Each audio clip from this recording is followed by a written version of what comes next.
The screen showed my face even though my camera was off.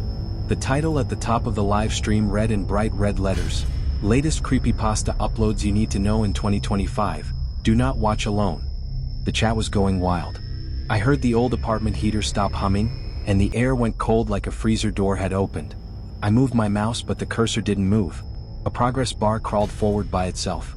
"Upload number 13 is starting," the stream whispered, though I hadn't clicked anything. The thumbnail on the screen was a picture of my own bedroom, taken from the corner near the closet. The time stamp on the thumbnail matched the time on my phone. I watched the video begin and saw me. I was sitting in the same hoodie, in the same chair, in this same moment. Then the me on the screen turned to the camera and raised a finger to his lips like he wanted me to be quiet. Behind him, a closet door opened on its own. A tall, dark figure stepped out and placed one pale hand on the back of his chair. My room's real closet door, the one over my left shoulder, began to creak at the same slow speed.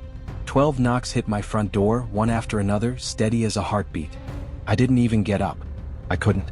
My shoes felt glued to the floor. The 13th knock did not come. Instead, my phone lit up with a new notification. "Upload number 13 is live."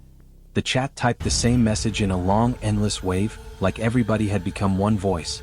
The me on the screen leaned closer to the camera and whispered, "Jake, if you want to live, don't turn around." That was when the closet behind me clicked open. Earlier that day, everything was normal. I'm Jake Miller. I live in Columbus, Ohio, and I make videos. Not big ones. Not yet. I'm the guy who covers weird internet stories and tries to make them simple and spooky like a bedtime story for brave people. My best friend, Ava Brooks, said this month was the perfect time to go big. She texted me at 8:04 a.m. "You need a banger. Trend ride. Latest creepypasta uploads in 2025. Do it tonight." I laughed and sent her a thumbs up. Easy, right? Search, watch, write a script, hit upload. By noon I had a list. The Passenger Returns, a story about a rideshare trip that never ended. 30 Windows, about a house that grew a new window every night. Grin Stitch, about smiles sewn on with invisible thread. Midnight Window Update, Empty Roads Archive, and Night County Files. All brand new posts this year. All getting a flood of comments. All with thumbnails that seem to look back at you if you stared too long. I told myself that was just smart design. Bright eyes. Big contrast. Clicks. Ava called while I ate mac and cheese from the pot. "You're not going to watch all of them, right?" she asked. "I kind of have to," I said. "I can't review them blind." "Fine. But keep your lights on. And don't watch after midnight." "Seriously, Jake. Why not after midnight?" "That's when the comments get creepy," she said, and I heard her smile in her voice even though she was trying not to. "People say the videos change." We laughed. But I wrote it on a sticky note anyway. "Don't watch after midnight." At 3:12 p.m., my brother Chris dropped by to return my drill and steal my cookies. "You're doing the ghost YouTube thing again?" he asked, waving at my ring light. "It's not ghosts," I said. "It's content." "Big difference." "Sure," he said, not believing me but being a good sport. "Mom says hi. Don't forget to sleep." "I'm recording tonight," I said. "Then I'll sleep." He left, and the apartment felt too quiet, like the building was holding its breath. I pressed play on The Passenger Returns. The video started with a soft bell and a map view of a city I didn't recognize. A calm voice told a simple story. A driver picked up a passenger. The route never ended. The passenger looked normal but had no reflection in the window. The driver watched the city loop like a track. It was a clean story. No jumps. No screams. I took notes. Good hook. Solid pace. Ending twist. The driver sees his own car in the rearview mirror, following him. When the video ended, my phone buzzed. A message from a new number, "Great choice starting with passenger." I frowned. I hadn't posted anything yet. I blocked the number and kept working. I watched 30 windows. It was even simpler. A boy counted 29 windows in his house. Every morning there was one more.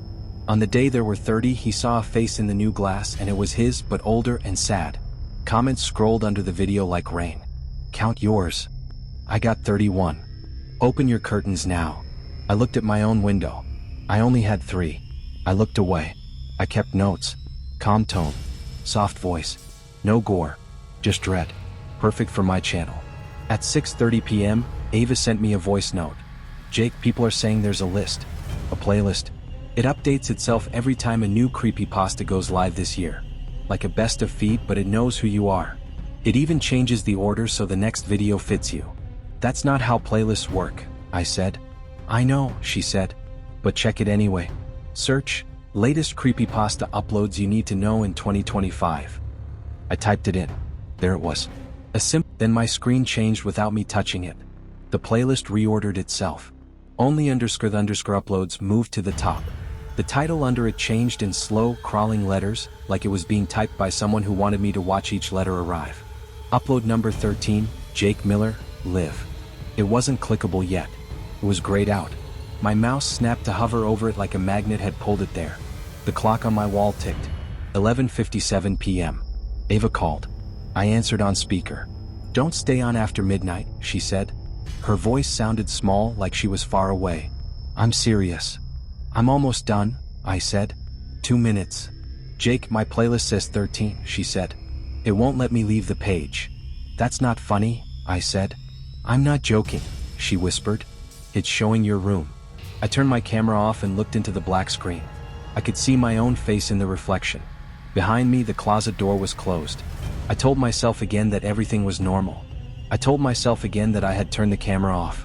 I told myself again that videos can't watch you back. 12 a.m. The playlist dinged like a toaster.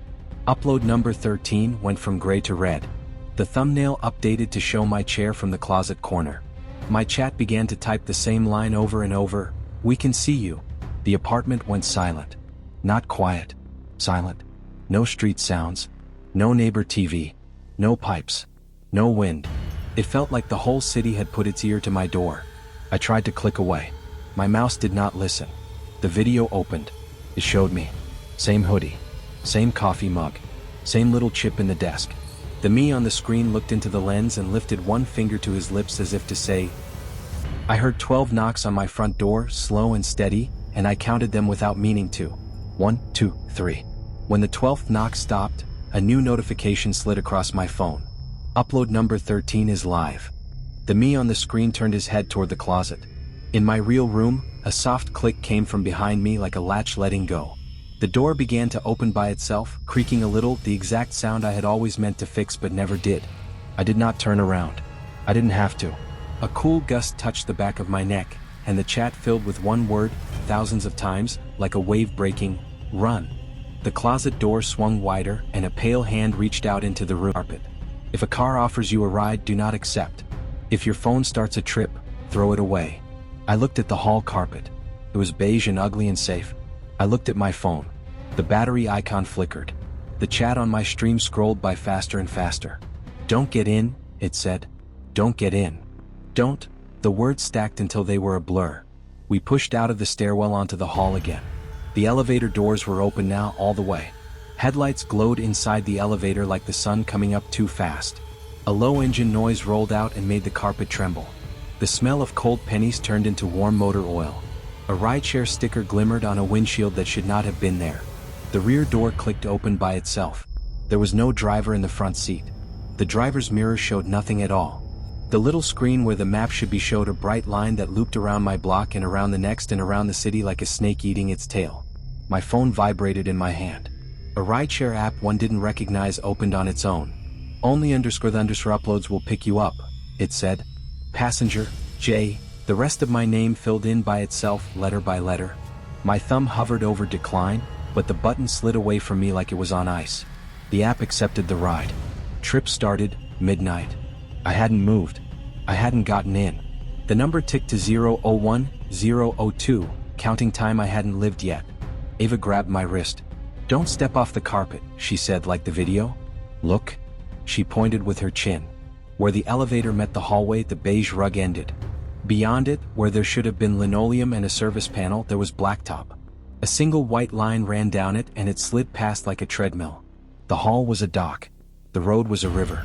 The car rolled forward, slow and patient. It stopped with its open back door kissing the edge of the carpet, like a shark touching a boat. The seatbelt slithered out across the empty seat and clicked. It clicked again like it was buckling something I couldn't see. The air inside the car was warmer than the hall, like a hand held over a candle. I didn't move. I felt the hall floor tilt under my shoes as if the building leaned toward the open door. The elevator dinged again. The sound was friendly like a store greeting you.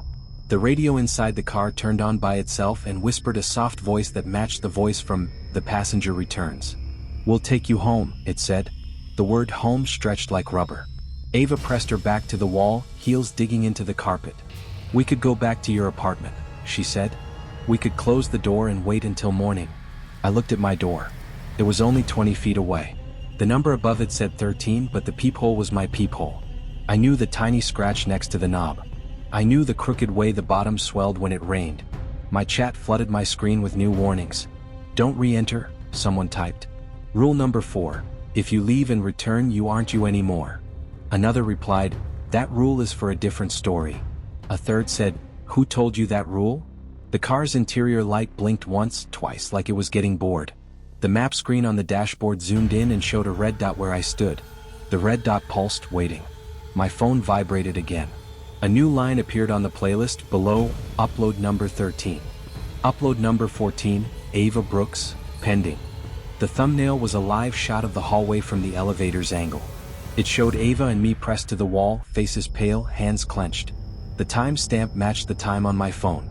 The word pending changed to live one letter at a time. Ava looked down at my screen. Her face drained even more color. "No," she whispered. "No, no, no." The car's engine growled and the open door edged closer to the carpet. The front seat leaned by itself as if a driver had just shifted their weight. The headlights brightened. The white line on the road slid faster. I felt wind now, not from my building but from outside, the kind of wind that comes at 45 miles per hour, warmed by a machine and pressed by night. It pushed against my knees. It tried to slide my shoes forward. The phone in my hand buzzed and showed a new instruction in plain black text on white. "Step in." I did not move. The car didn't wait. It lurched forward the last inch, and the open door swallowed the edge of the carpet. The hallway tilted like a ship. The road rose up to meet my toes. The seatbelt shot out like a tongue and snapped across the air in front of my chest. The lights went out. The headlights were the only thing left, and they turned straight toward us. The headlights froze us in place. They weren't just bright. They felt heavy, like beams pressing against our skin. My throat tightened as if the light itself was trying to pull the air out of me. Ava gripped my sleeve so hard her nails bit through the fabric. We didn't move. Only the glass wasn't dark. It was glowing white, like daylight on the other side. My knees locked. "It's bait," I said. Ava's breath came quick and shallow. "It doesn't matter. The car's waiting. The window's calling. It's one